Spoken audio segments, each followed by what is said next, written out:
Magandang gabi po sa inyong lahat. Samahan niyo ako sa pagtunghay sa mga special features na inihatid namin sa inyo sa nakalipas na taon. Ako po si Haji Caaminio at ito ang PTV Sports.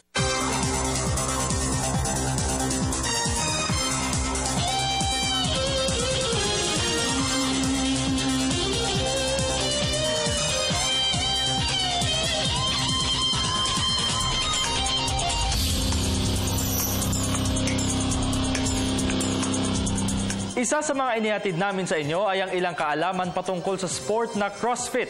Panoorin natin si Meg Siozon sa kanyang segment na Inside Sports.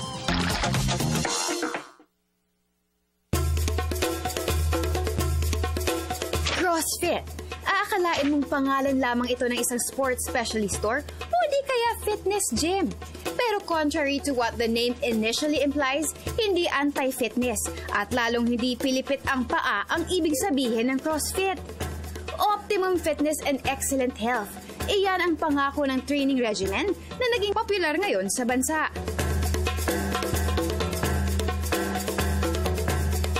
Malamang, naiintriga na kayo kung ano ito, no? Yan ang aalamin natin. Taong 2011 nang unang mag-boom dito sa Pilipinas ang CrossFit. Masasabing malaki ang impluwensya ni Manny Pacquiao. Kaya't inakap ng mga Pilipino ang high-intensity at scientific training na ito, na kilala rin sa tawag na plyometrics. Mga sikat na atleta at celebrities ang nag-e-engage sa training na ito, na may codename na rin na House of Pain.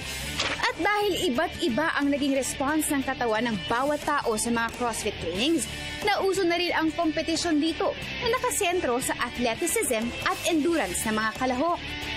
It became officially a sport last 2007 when they first held the International CrossFit Games, which happens annually. Nangyayari siya every year sa California, sa States, tapos everywhere in the world, they try to qualify for that Team CrossFit Games tinatawag natin. And one of the regions na nagko-compete for that is the Philippines. Wherein here in the Philippines, I compete in powerlifting and Olympic weightlifting. Same thing as the other guys here in the gym, since we only wait for the CrossFit Games every year. Most of the time, we compete in powerlifting, weightlifting. Although, this year, this happened last September, nagkaroon ng first na parang pinaka-CrossFit Games here locally sa Philippines natin, dito sa country natin. Malawak ang mga ginagawang routine sa ilalim ng CrossFit. Andiyan ang plyometric jumps, gymnastics, Olympic lifts. Marami ring equipment ang ginagamit sa training na ito, tulad ng kettlebells, sandbags, suspension system at iba pa. Sa umpisa, talaga namang mapanubok ang training dito dahil kahit na maikli ang workout time kumpara sa traditional na gym, ang intensity ng CrossFit ay nagbibigay ng mas mataas na calorie burning capacity. Well, elements and components in CrossFit, first, we focus on doing weights. Babae, palalaki, matanda, bata, lahat ginagawa rito, they lift weights. We use barbells right here, kettlebells, medicine balls, like yung mga rigs namin rito, body weight, everything that they use, pull-ups, lahat yan ginagawa namin dito. The only thing we don't do here is that we don't use machines. No machine. Like in a big commercial gym, hindi namin ginagawa yun. Pero ano nga ba ang basihan para manalo sa sport na ito? Pwedeng fastest time, pwede rin paramihan ng reps, pwede rin paramihan ng work na ginagawa. Iba-iba talaga. It's hard to tell which specific scoring system kung anong ginagawa namin because we really explore different kinds of workouts na natawag namin dito sa CrossFit Word of the Day in order to do the scoring for clients and even in the CrossFit Games. Sobrang na-excite naman ako dahil sabi ni Coach, walang age limit ang CrossFit. Pero syempre, kailangan din pakiramdaman ang pangangatawan habang ginagawa ang mga exercises dahil nga sa high intensity ito. Baka mabigla ang katawan mo, ha? Not so much of an age limit, but we scale it down kung anong kaya mo ngayon. Kaya pwede siya kahit anong edad. It's up to the coach or the gym na magsasabi anong kayang gawin ng athlete mo eh. And kaya critical na marunong yung coach tumingin kung ano yung kaya ng athlete, especially kung baguhan, kasi titingnan mo kung ano lang hindi pwede sa kanya at ano lang yung pwede sa kanya. Wow! Ang dami-dami namang health benefits ng sport na ito. Sa Sa mga atleta, mas mataas ang performance level ng sumasalang sa regimen na ito, habang mas trimmed body at healthier well-being ang nabibigay sa mga pangkaraniwang disiplinaryan nito. First, functional movements. You get more tuned with your body how to move. You get stronger, you get faster, which translates to everyday activities like dadala ng grocery, paghihila sa anak, pakarga ng kung ano-ano, na nangyayari lagi yan eh. Na if your body's not ready for that, nabibigla at sumasakit yung katawan natin, which CrossFit gets you ready for that. Like we always say here, CrossFit is not for everyone kasi hindi naman lahat gusto magbuhat eh, but could benefit anyone. Kumbaga, we get you ready for anything and everything. Wait lang ha, napansin ko lang. Mga fit at maskulados ang nakapaligid sa akin. Kailangan kong magpakitang gilas. I'm ready to beat you guys. Let's start my training. Pero syempre, bago ako magsimula, ipinaliwanag muna sa akin ni Coach ang workout plan ko for this afternoon, kung saan nahahati sa 4 ang kabuuan ng workout ko. Warm up, skills and strengthening, workout of the day, at cash out. Okay, gets na gets ko na, Coach. Let's go na. Warm up time. Pass over. So extend your hand here. I want you, without bending your elbows, bring the PVC pipe here, lower back, then bring it in front.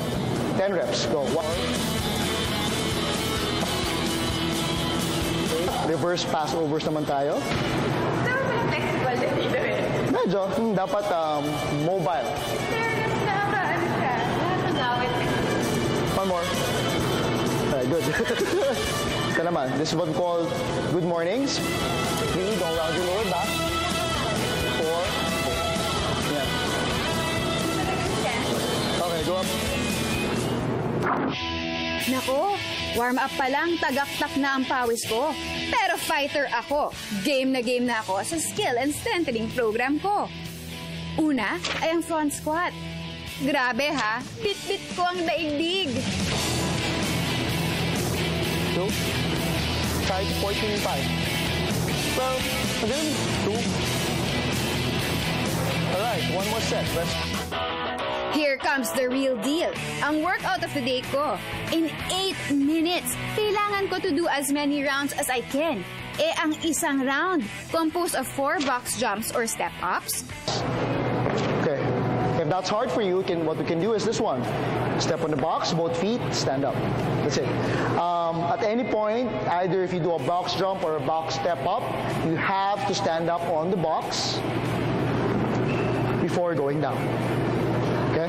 5 sit-ups or crunches. Then you're gonna lie down on the ground. Bring yourself up. Touch your toes. At 3 thrusters. Para practice ka. Alright. Okay, get it? You're gonna bring your head a little bit forward, then you're gonna bring it back, straight up. That way, straight line yung galaw mo from the top down to the ground. Okay? Okay. Drop the dumbbell, that's okay. Ready, Coach? Timer starts now. Go, go, go, Maggie. Last one. Good. Alright, pick up your dumbbell, put it on your shoulders. Make sure it's closed here. Nakapatong siya. Elbows in front. Go. Down and squat.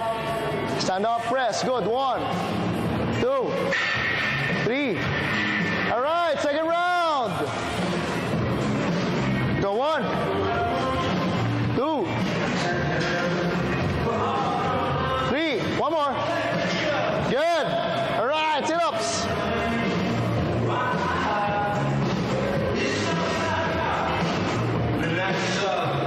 4.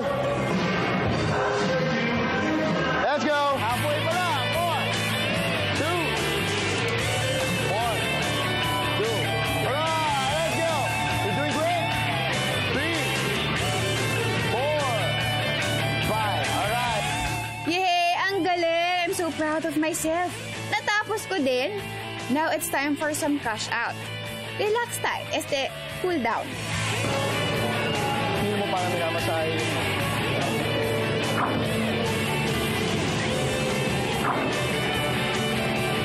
10 more seconds.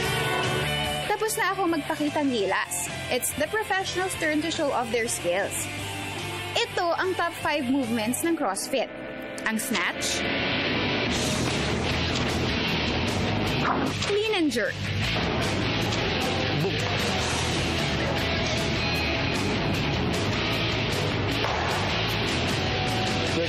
butterfly pull-ups,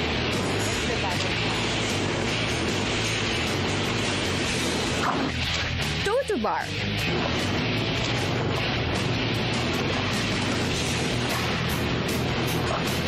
at napakahirap na handstand push-up.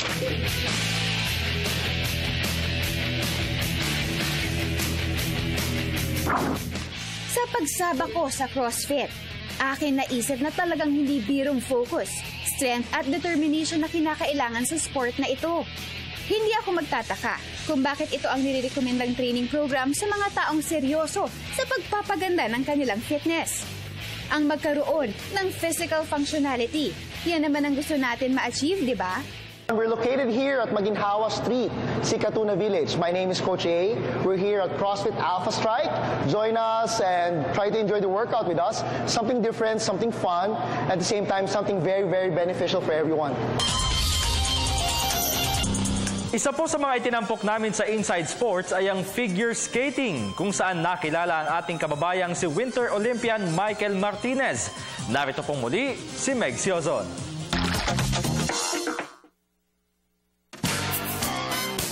Finesse, balance, at gracefulness. Ito ang ilan sa mga katangian na pinagbabasihan ng isang figure skating routine. Unang pinasikat noong dekada 80 ng pelikulang Ice Castles, iba't ibang pelikula pa ang nagawa na umikot ang istorya sa larong ito. Ilan pa ang Cutting Edge at Blades of Glory.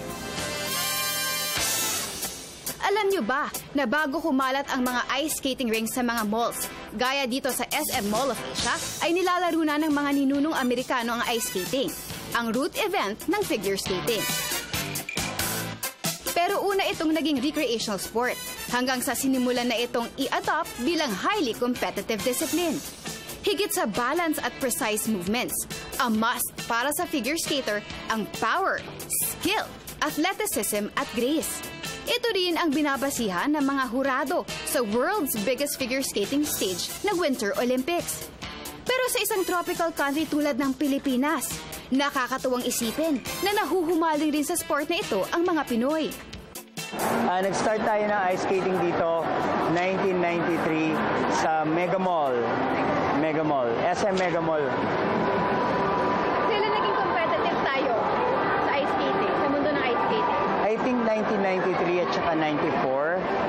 Nung 1993-94, meron nang sumali sa Japan, tapos sa US, tapos nananalo tayo.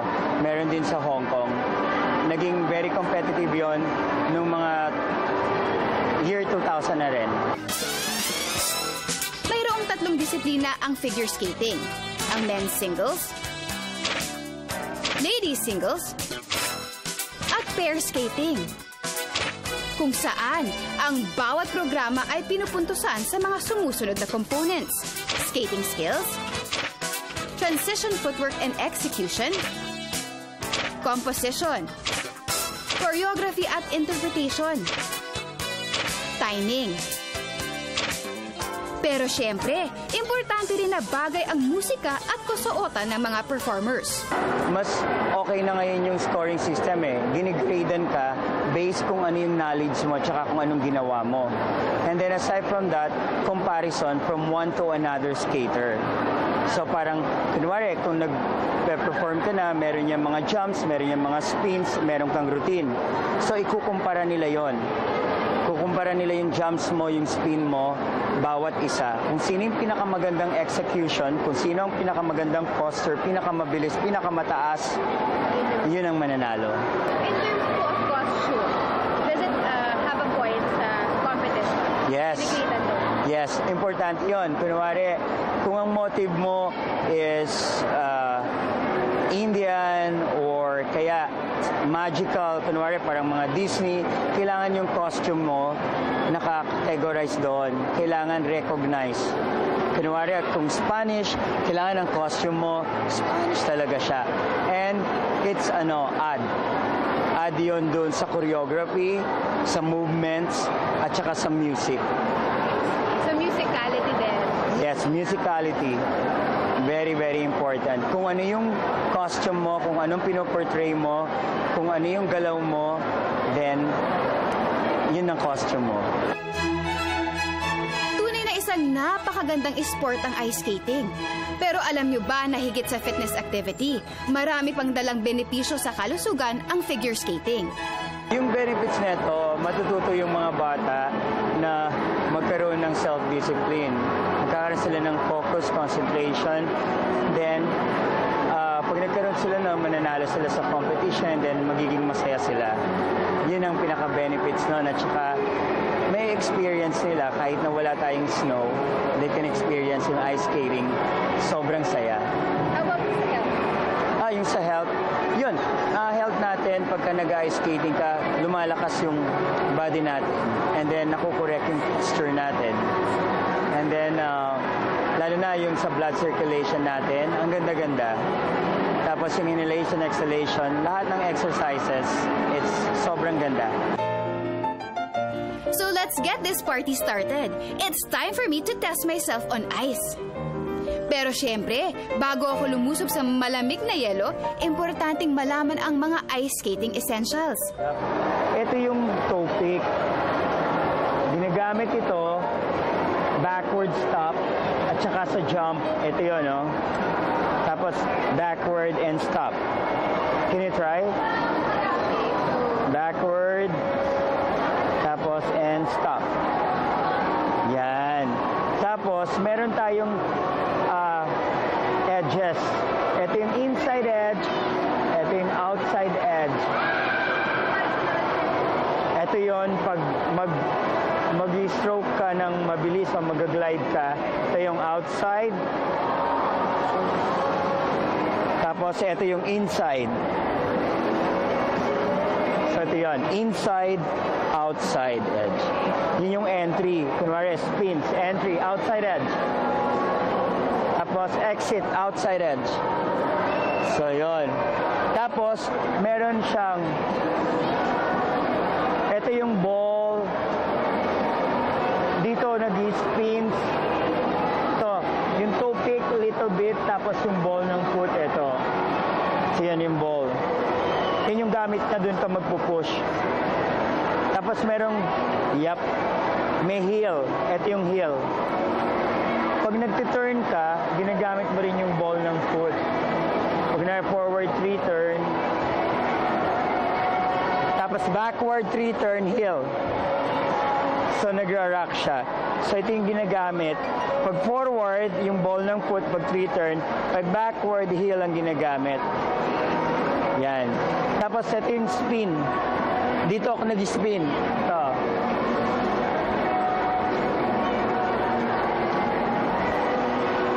So, yun yung umiikot. Grabe! Napaka-challenging naman pala nito. Feeling ko mababaltog ako.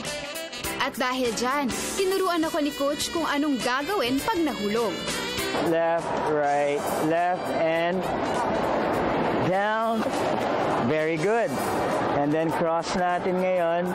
Tapos, luhod. And slowly up.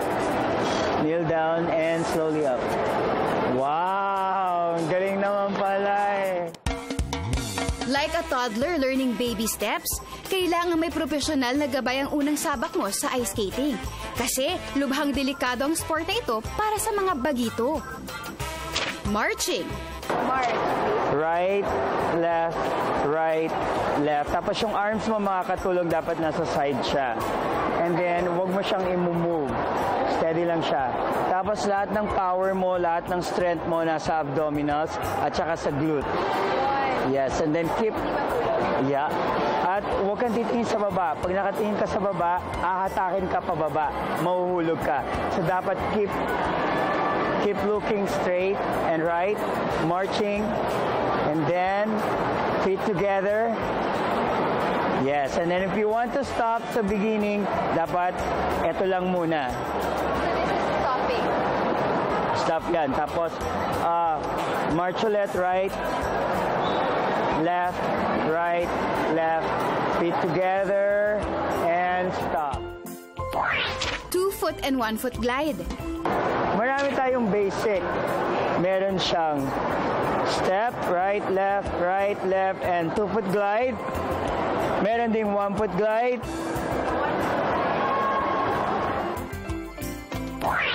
Forward swizzles. Exercises niya is heel, toes, heel, toes, heel. Then push slowly. Wow, ang galing naman pala eh. And good. Ngayon, huwag mo siya masyadong ilayo. Ito lang siya. Oh. Push mo yung ball. Yung ball ng foot. Yan. And huwag ka dito sa baba. Abdominals, kailangan strength mo nandito. Try mo ulit. Right, left, and bend knee. And down, down, bend. Yan. Naku po, sliding pa lang, hirap na ako. Paano pa ang jumps? Mas mainam pa siguro, mga ice skating friends ko na lang ang patalunin ko para ipakita ang mga advanced moves. Inuulit ko po sa mga batang nanonood, huwag gagayahin ha, pag walang tamang gabay. Unahin natin ang arabesque. Ito naman ang advanced six spin.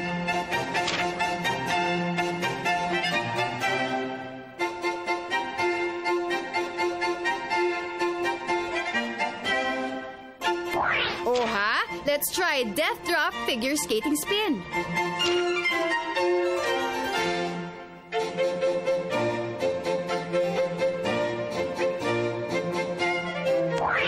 Ang axel jump.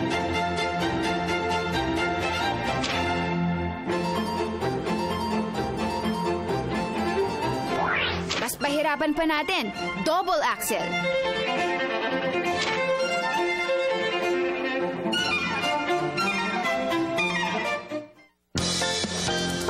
At tiyaga ang puhunan para maging isang mahusay na ice skater. Pero tulad ng ibang sport, numero unong baon dito ay ang determinasyon at kakayahang talunin ang sarili, lalo na ang fear. At nagbabalik ang PTV Sports. Mula sa Inside Sports, punta naman tayo sa home court ni Nicole Ramos, kung saan isa sa kanyang mga binisita ay San Beda Red Lion Star Center Ola Adiogun.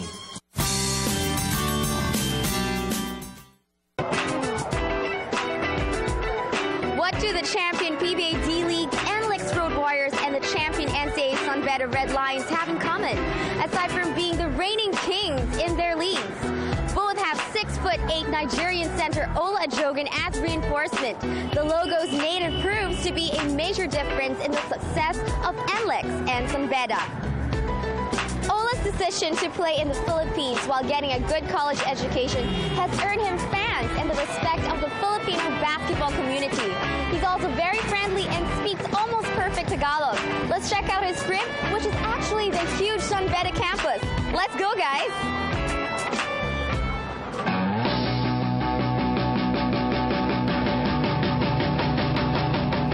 Hi, Ola! Hi! Hi. Kamusta? Kamusta ka? Okay Nice lang. place. Yeah. Kamusta kayo? We're good. Sige, welcome to Lion Den. Yes. Let's go.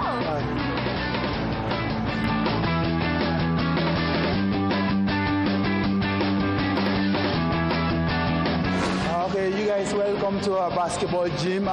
We actually have two basketball courts here. This court is called the Manny V. Pangilinan Gymnasium, and then this other one is called Robert Kyoto Junior Gymnasium. So we practice either of the two every day. So as you can see, these are trophies, like the trophy room for like San Beda athlete, San Beda sport. That's our trophy rooms. As you can see, a lot of trophies full of a lot of I think I'm part of this one. You're part of it. Yeah, look at like this one, basketball senior division. I'm part of that one, and then I'm part of this one. I think this is the last one. What's the latest? I think. Wait. No? Wait. Yeah, that's the latest. That's the latest here. This is 88, that's 89, and then maybe we'll probably get 99, 90 this year, so I'm not sure. So these are like the trophy room.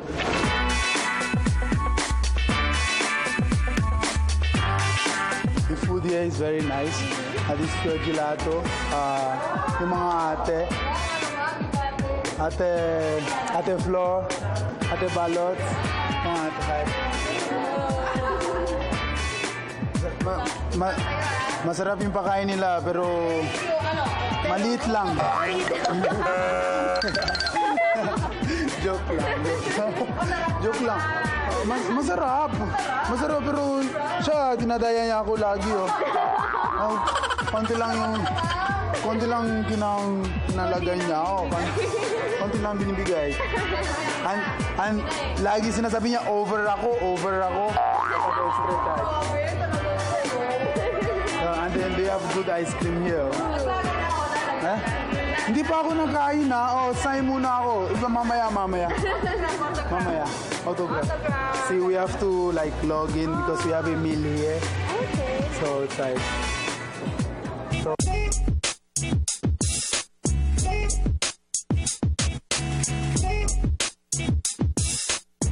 Kim, and that's Samboy. Kalimutan ko eh. Kasi hindi ka na nasali ka eh. Sorry.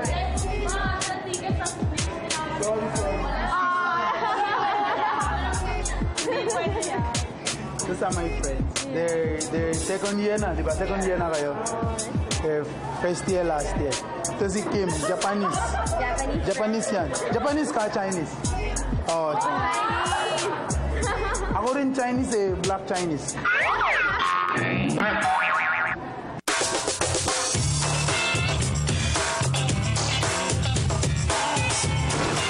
This is the athlete quarters. All the senior basketball team were like on the 4th floor, all the way up there.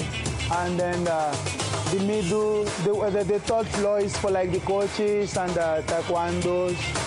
And then the 2nd floor, swimming and track and field, volleyball. 1st floor it's for soccer team. And then just for all boys, so Nicole, you're not allowed in here.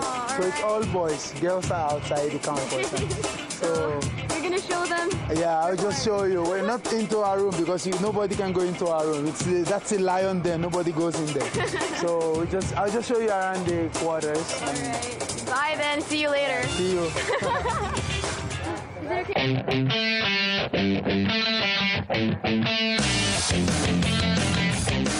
This is our quarters. This is the room and hindi pwede tayo magpasok sa lion din. That's secret natin yan. And then this is where we take shower. So that's room natin. Edit mo yan ah.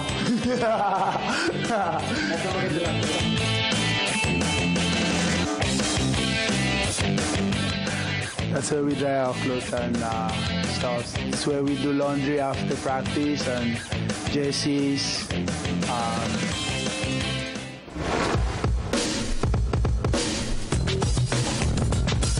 We're going into the Abbey right now. The Abbey is like the chapel of the school. That's where the students go pray. Sometimes we have like a mass there. We have a class mass. Sometimes our team have mass here. Like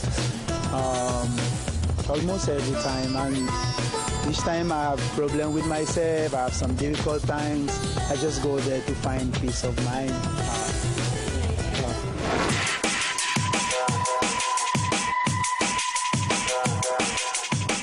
So Ola, what is it like to live in the school campus?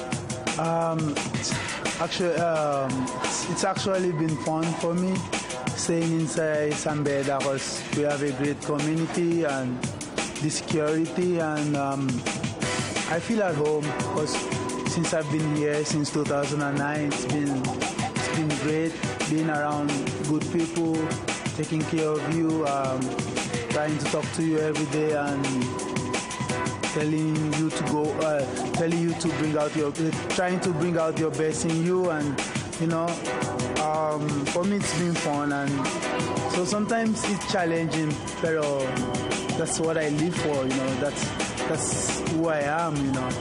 So I have to live for it.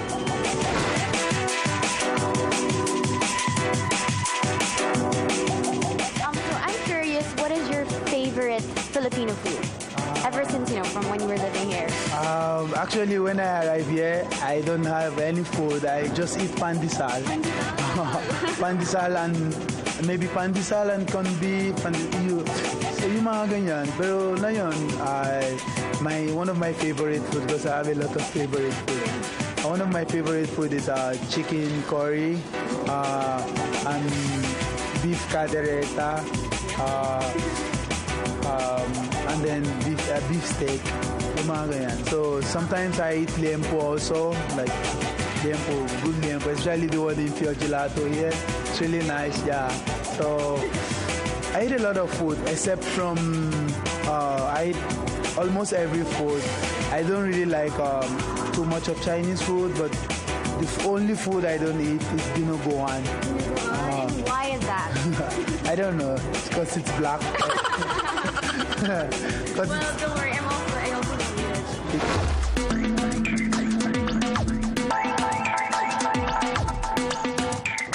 For me, I don't have any secret. I just try to work hard every time.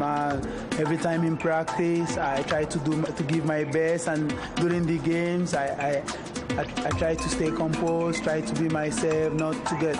Even if I get hit every time, I do all the dirty jobs for my teams. So still, I just stay calm. I play my game. I try just to do the little things. I don't try to do too much, just to do the little things that will help my team win. So I think that's just it. And being working hard, taking care of myself, stay healthy. I think that's just the key.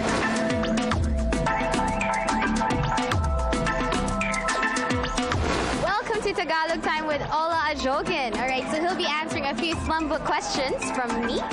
Alright, so Ola, handa ka na ba? Let's test, okay? Mahirap yung Tagalog. Mahirap? Kaya mo naman, ang galing-galing mo eh. Paki-describe ang iyong sarili. Si Ola, isang matangkad, may team yung color niya,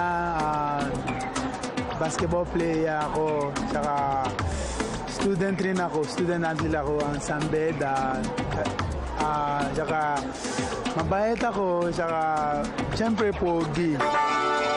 Ikaw na! Alright, Sis Ola, ano ang pag-ibig para sa'yo? Complicated yan Di ko alam. Well, love, pag-ibig, masaya. Kaya ang pag-ibig ay parang pera kasi mahal. Joke lang. Nice one. Joke lang. Pero for me, love is grabe. Hirap yan. Mahirap talaga. Complicated. Thank you so much, Ola. Nag-enjoy ako sa ating Tagalog time. I hope you guys enjoyed it too. And thank you for letting us get to know you better and sharing your lovely home with us. Thank you. All right. Thank you.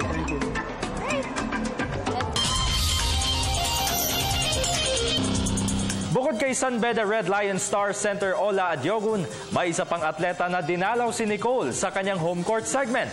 Siya ay si National Karateka Romel Raimundo.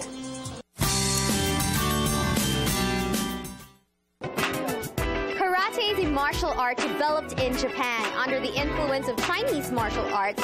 Karate is divided into three aspects: Kihon or basics, kata meaning forms, and kumite, which is sparring. The title of Renshi is awarded to the one who has attained the standard of master instructor. And today, Home Court would visit a real Renshi. He is the national team head coach of the Philippine Karate-Do Federation, as well as a member of the Shihan Kai.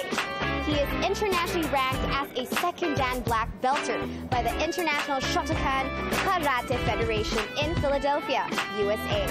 He is also a licensed international judge of the AKF of the ASEAN Karate-Do Federation. He is a 5th Dan Black Belt World Karate Do Federation licensed coach. And to add to his already long karate credentials, it's his being a technical director of the Philippine Karate Do Traditional and Sports Association. It's like meeting the Jedi Master of Karate. Cool, isn't it? It's about time we meet Renshi Ramel Raimundo. Let's go.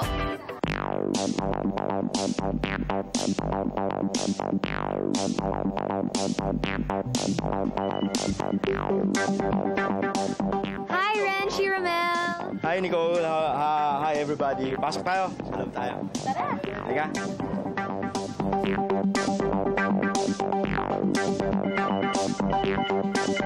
Welcome, Nicole. Welcome to my home. Dito ako lumaki, dito ako nag-asawa. Hanggang ngayon, nandito pa rin ako. Pero bagong renovate lang yung bahay, kaya wala pang masyadong gamit, no? But, halika, pasok kayo. I can see po, dito po may cute akong picture na kita. Is that your family po? Yeah, oo. Kaming lahat, my wife, my 3 kids, puro kami nagkakarate. Oo.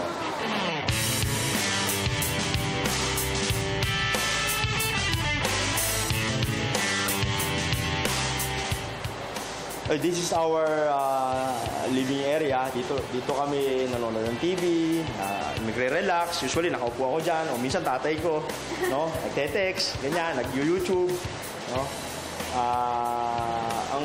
Ang favorite spot ko talaga sa bahay ay nandun sa likod.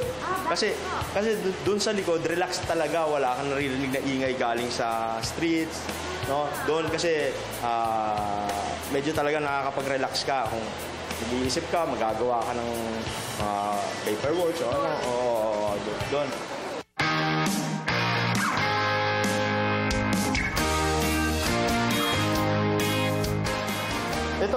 Ito yung pictures namin, na family picture. This is my wife. Black belt siya, I think,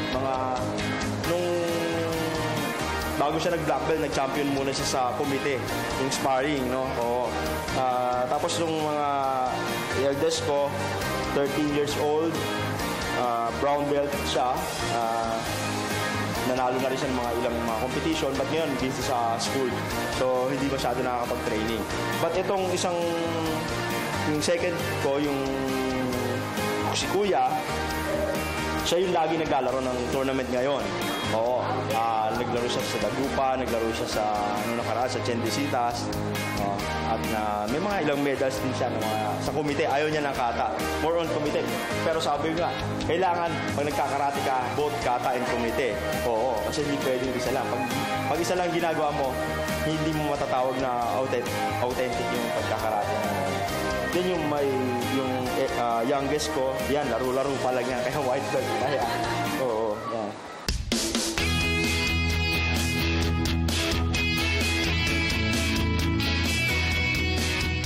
Yung dining area namin, dito kami kumakain sabay-sabay.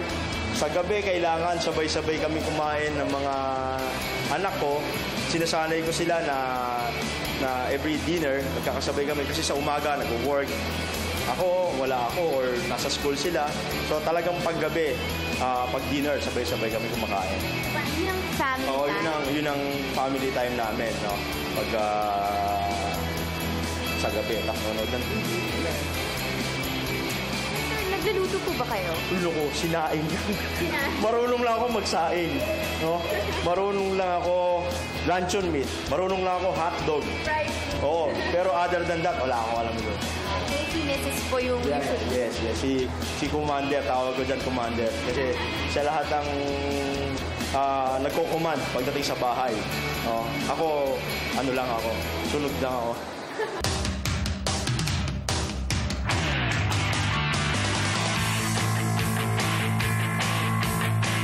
Okay, ito yung room ng mga boys room. Okay, yan. Dito sila, dito silang dalawa. Ito, medyo magulo sa daughter ko.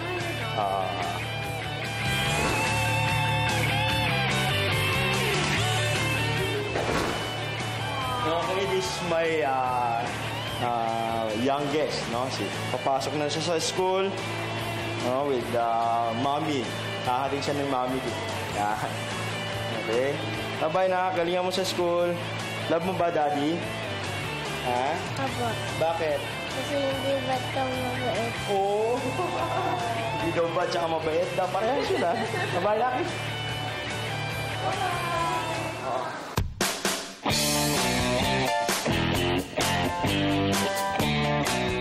Oh, anong gagawa niyo dito? Nandito yung Philippine Typhoons. At saka... Ay, nangungulit, naghihintay ng ng merienda. Mamaya kasi may training kami, so kaya nandito sila. Andito si Secretary General natin ng Philippine Karate Do Federation. Yan. O dito ako madalas lagi. Ano na? Ano? Ito si Magnum, aso ko. Oh, Magnum. Oh, kasi nung nauso yung Magnum na ice cream, yan, nagkaroon ako niyan. Ito pa isang pet ko.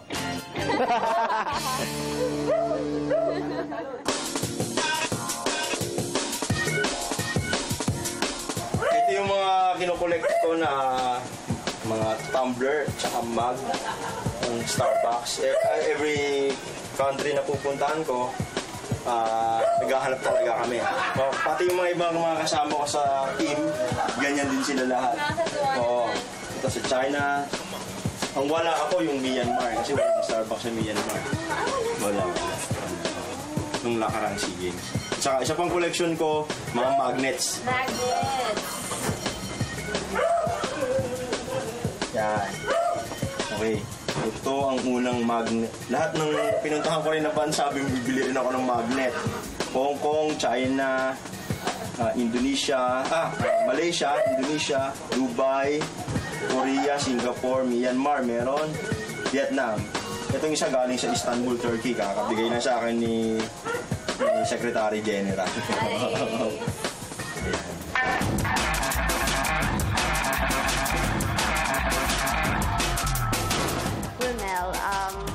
Gaano po katagal na kayo dito nakatira sa bahay niyo? Dito na ako pinanganak. Dito na. Mula nung mga parents ko talagang lihitimong taga dito sa Pateros. Both parents ko, father and mother ko, taga Pateros na. Kaya dito na. Kapatid ko, dito na talaga.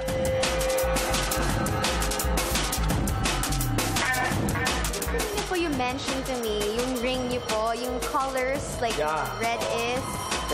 Itong symbol namin sa Philippine Karate Do Federation, this is like a military ring na ginagamit din sa PMA, sa mga iba-ibang sa amin, Philippine Karate Do Federation, NSA, yung red signifies yung pagiging member na Shihan Kai.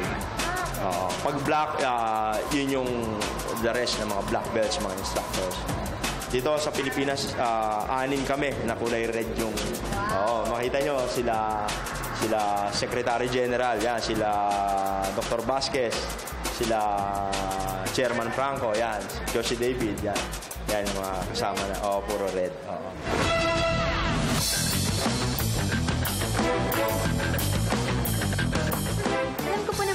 Kayong ginagawa.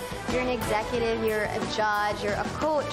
Ano po dito among all your responsibilities, ang favorite niyo pong gawin? Or the best thing that among them, the thing that you love to do the most? Ang pinakagusto ko dyan sa mga yan, yung pagiging coach ko, especially sa mga bata. Kasi sa bata mo, yung maturuan mo yung talagang totaling walang alam pang sumuntok, walang alam sumimpa. Napakalaking accomplishment niyan sa isang coach, sa isang instructor. So, doon nag-i-enjoy ako pag nakikita ko na natututo na yung bata, nag-i-improve na, gumagaling na, nagsa-champion na. Napakalaking accomplishment sa akin yun na bilang isang instructor.